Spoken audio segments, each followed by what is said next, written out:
नमस्कार सर्वांना, हाऊसवाईफ मराठी या चॅनलवरती तुमचं स्वागत आहे। तर मी बनवणार आहे मस्त अशी आलूची चटणी। तर चला बनवूया। तर मस्त अशी आलूची चटणी।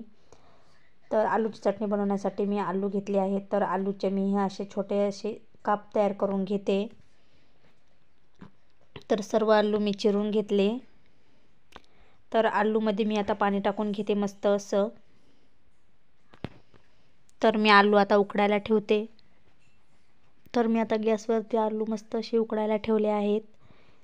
तर आलूची चटणी बनवण्यासाठी मी हिरव्या मिरच्या, कोथिंबीर आणि लसूण घेतल्या। लसूणच्या पाकळ्या निसून घेतल्या। नंतर आलू मस्त असे उकडून तयार होते। तर आलूची साल काढून घेतली मी। तर मस्त असे आलू उकळले होते, मस्त अशी साल काढून घ्यायची।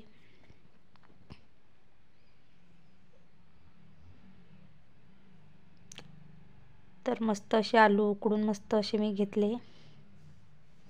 नंतर मी कढईमध्ये तेल टाकलं। तेल चांगलं तापवून घेतलं। तेल तापल्यानंतर तेलामध्ये जिरं, मोहरी, लसूणची पेस्ट, हिरवी मिरचीचा ठेचा टाकून आलू परतून घेतला आणि मस्त असं मिक्स करून घेतलं। तर मस्त असं मिक्स करून घ्यायचं। तर खूप छान लागते आलूची चटणी। व्हिडिओ आवडला असेल तर लाईक करा, शेअर करा आणि सबस्क्राईब करा। असेच नवनवीन व्हिडिओ पाहण्यासाठी चॅनलला सबस्क्राईब करून घ्या। माझा व्हिडिओ बघितल्याबद्दल धन्यवाद।